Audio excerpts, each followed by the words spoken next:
اعوذ باللہ من الشیطان الرجیم بسم اللہ الرحمن الرحیم ربنا وابعث فیہم رسولا منہم یتلو علیہم آیاتک ویعلمہم الکتاب والحکمہ ویزکیہم انک انت العزیز الحکیم۔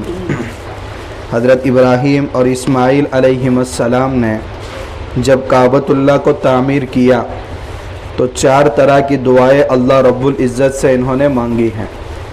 یہ انبیاء کی شان ہے کہ اہم کارنامہ انجام دینے کے بعد وہ اپنے بڑھاوے کے تذکرے نہیں کرتے، بلکہ اللہ کے سامنے اپنی جبی کو، اپنی پیشانی کو جھکاتے گئے ہمیشہ۔ پہلی دعا کی ربنا تقبل منا انک انت السمیع العلیم، اے اللہ ہمارے اس کارنامے کو جو تیری توفیق سے انجام دیا گیا ہے تو اپنی بارگاہ میں قبولیت نصیب فرما۔ معلوم ہوا کہ جب بھی کوئی اچھا کام کرے وما توفیقی الا باللہ، یہ اللہ کی توفیق سے ہے۔ اگر اچھا کام کیا ہے، اس میں دماغ سے کام لیا ہے تو اللہ نے وہ دماغ دیا ہے۔ اگر اپنی جسمانی طاقت سے وہ کام انجام دیا ہے تو وہ طاقت بھی اللہ کے عطا کی ہوئی ہے۔ اس لیے سب سے پہلے اللہ کی بارگاہ میں قبولیت کی دعا کرنی چاہیے۔ یہاں تو انہوں نے اللہ کے گھر کو تعمیر کیا ہے جو تمام گھروں کے لیے بھی پاور ہاؤس ہے، 24 گھنٹے اس پر رحمتیں نازل ہوتی ہیں اور دن میں 5 گھنٹے میں اللہ کے سارے گھروں کی طرف منتقل ہوتی ہیں۔ آج دیکھیں دنیا کے اندر جتنی بھی مسجدیں بنی ہوئی ہیں، ساری مسجدوں کا ڈائریکشن ایک ہی سمت میں ہے، اور آ کر کے دعا بھی کرتے گئے اللہم افتح لی ابواب رحمتک، اے اللہ ہمارے لیے رحمت کے دروازے کھول دے جو 24 گھنٹے تیرے اصل گھر پر نازل ہوتی ہیں، اور 5 وقت میں ہر مسجدوں کی طرف وہ رحمت منتقل ہوتی ہے اور آدمی مسجد میں رحمت ہی کی دعا کرتا ہوا داخل ہوتا ہے۔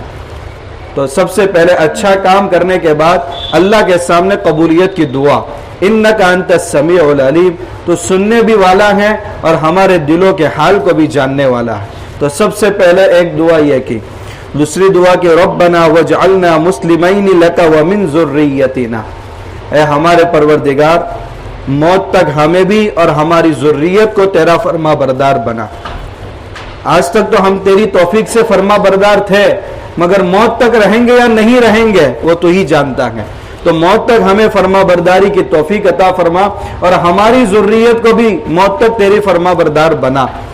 اصل انسان اور اصل باپ اور ماں کہلانے کے وہی لائق ہیں جو اپنی اولاد کی اصلاح کی فکر ہو، کیونکہ کل قیامت کے دن اولاد جنت میں اسی وقت ساتھ میں ہوگی جب وہ صاحب ایمان ہوگی، اور اول وہلے میں ماں باپ کے ساتھ اسی وقت داخل ہوگی جب وہ اعمال صالحہ کے ساتھ ہو۔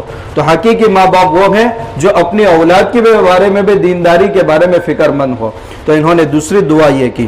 تیسری دعا کی وَأَرِنَا مَنَاسِكَنَا وَتُبْ عَلَيْنَا، اے اللہ تیرا گھر تعمیر ہو گیا ہے، تیرے حکم سے میں نے پہاڑ پر چڑھ کر پوری دنیا میں آواز لگائی ہے کہ اللہ کا گھر تعمیر ہو گیا ہے، آؤ اب حج کے لیے۔ تو حج کے مقامات کون کون سے ہیں اور ان جگہوں پر جا کر کیا اعمال کرنا ہے، طواف کیسے کرنا ہے، رمی کیسے کرنا ہے، سعی کیسے کرنا ہے، جانور کو ذبح کب کرنا ہے، سر کا حلق کب کرانا ہے، عرفہ میں جا کر کیا احکامات انجام دینے ہیں، وہ سارے احکام تو مجھے سکھا۔ اللہ نے وہ سارے احکامات ان کو سکھائے۔ یہ تیسرے نمبر کی دعا تھی۔ چوتھے نمبر کی دعا کی ربنا وابعث فیہم رسولا منہم، اے اللہ میرے بعد جو نسل آئے گی ان میں ایک نبی جو انہی میں سے ہو، ان کو پیدا فرما جو تیرے آیات کی تلاوت کر کے ان کو سنائے۔ اللہ کے نبی صلی اللہ علیہ وسلم فرماتے ہیں میں حضرت ابراہیم اور حضرت اسماعیل علیہ السلام کی دعا کا ظہور ہو جو انہوں نے چوتھے نمبر پر یہ دعا فرمائی تھی کعبۃ اللہ تعمیر کرنے کے بعد۔ چنانچہ اللہ رب العزت نے یہ دعا میرے اور آپ کے آقا محمد رسول اللہ صلی اللہ علیہ وسلم کے حق میں قبول فرمائی، اور آپ آخر میں نبی بن کر اس دنیا میں آئے اور 4 کام آپ کے بتائے گئے۔ کتاب کی آیات پڑھ کر کے امت کو سنائے، چونکہ امت کا جو پہلا طبقہ ہے جنہوں نے قرآن سنا ہے وہ عربی داں تھا، ان کے لیے سمجھنا کوئی مشکل نہیں تھا، اس لیے ان کو قرآن کی آیات پڑھ کر کے سنائے، مفہوم وہ خود سمجھ جائیں گے۔ دوسرے نمبر پر وَيُعَلِّمُهُمُ الْكِتَابِ، اور کتاب کی تعلیم بھی دیوے۔ قرآن کے بہت سارے مضامین ایسے ہیں کہ چاہے صاحب زبان کیوں نہ ہو، عربی داں کیوں نہ ہو، مگر وہ مفہوم جب تک بتائے نہ نبی تب تک سمجھ میں نہ آئے۔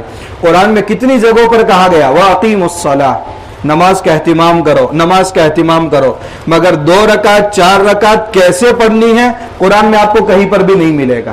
یہ اللہ کے نبی صلی اللہ علیہ وسلم نے پریکٹیکلی شکل میں لوگوں کو بتایا، تب جا کے لوگوں کو طریقہ معلوم ہوا۔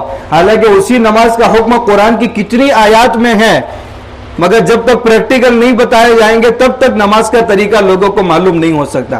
یہ مطلب ہے کتاب کی تعلیم دینے کا، والحکمہ، اور سنت کی تعلیم، یعنی اپنے احادیث مبارکہ کی تعلیم، اس کی بھی تعلیم دے۔ وَيُزَكِّيهِمْ، اور ان کے دلوں کو بھی پاک صاف کرے۔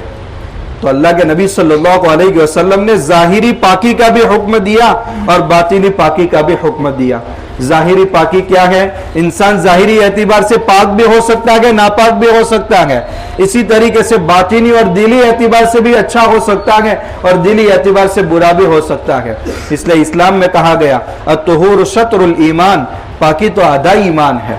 آپ صلی اللہ علیہ وسلم نے اسی پاکی کے لیے وضو کا طریقہ بھی سکھایا، اسی پاکی کے لیے غسل کا طریقہ بھی سکھایا، اور پاک کون انسان ہے، ناپاک کون انسان ہے، وہ ساری چیزیں آپ صلی اللہ علیہ وسلم نے کھول کر کے بتائی۔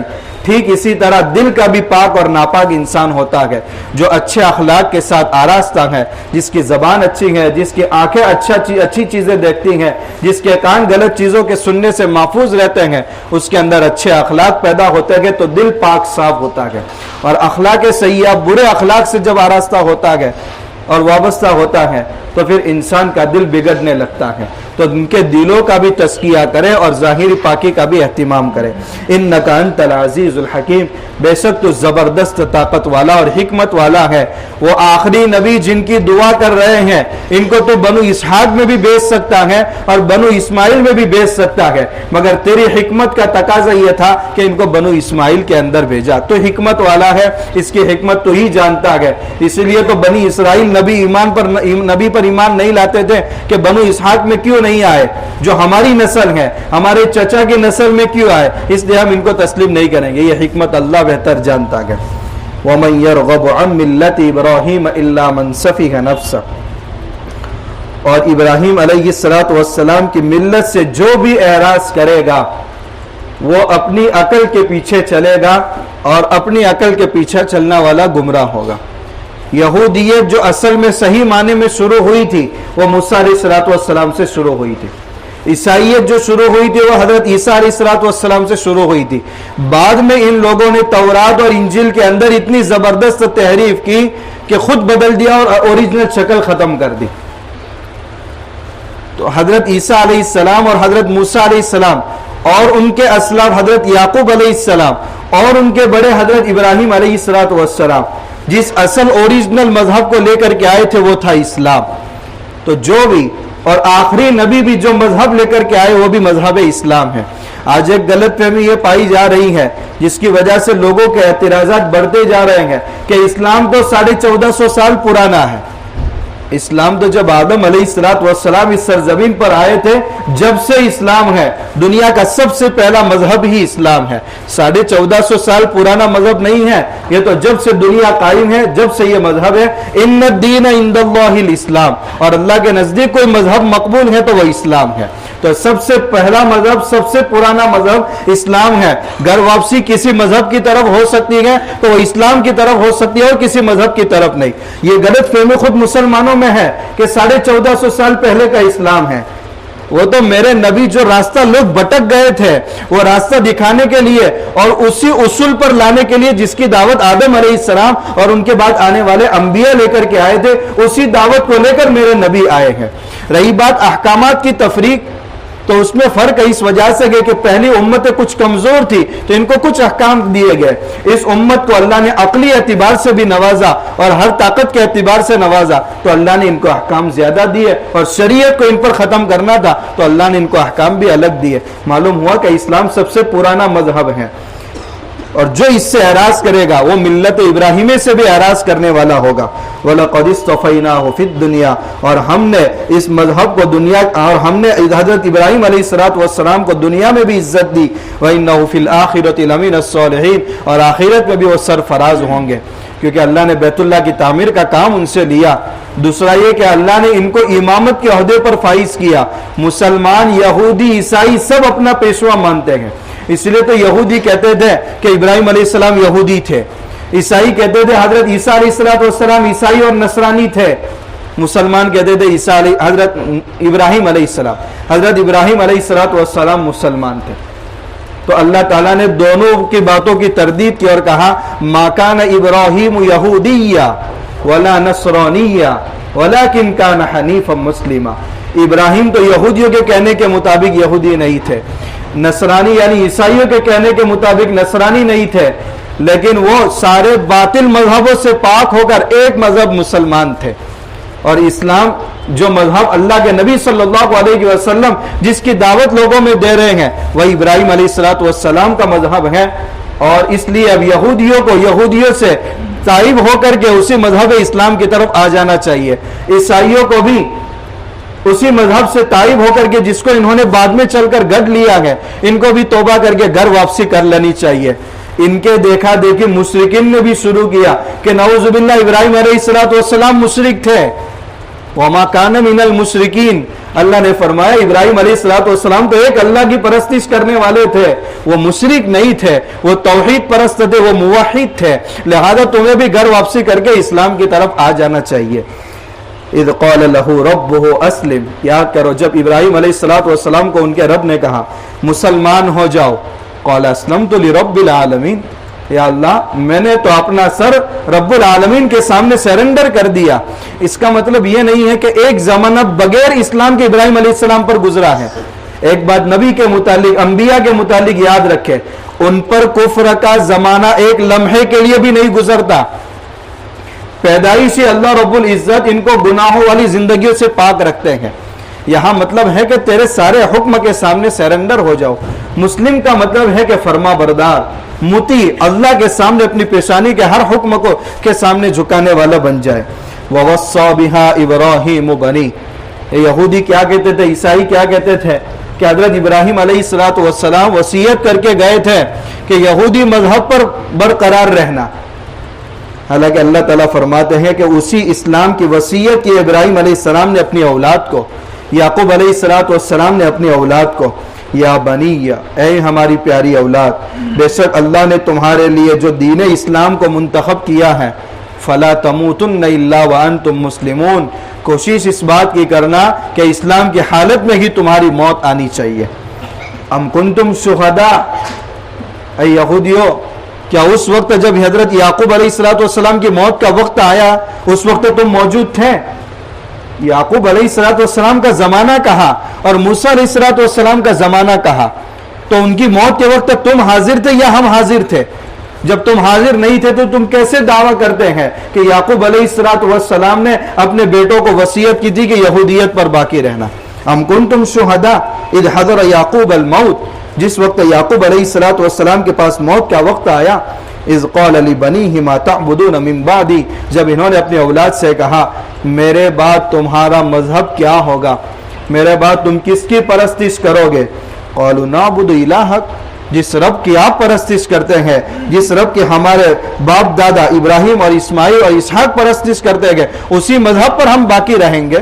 ظاہر سی بات ہے حضرت یعقوب علیہ السلام اسی مذہب پر تھے جو جس مذہب پر حضرت ابراہیم علیہ السلام تھے، اور حضرت ابراہیم علیہ السلام جس مذہب اسلام پر تھے آخری نبی اسی مذہب کو لے کر کے آئے ہیں. وَنَحْنُ لَهُ مُسْلِمُونَ، اور ہم مسلمان رہیں گے موت تک. لہذا اب تمہیں بھی مسلمان بن جانا چاہیے.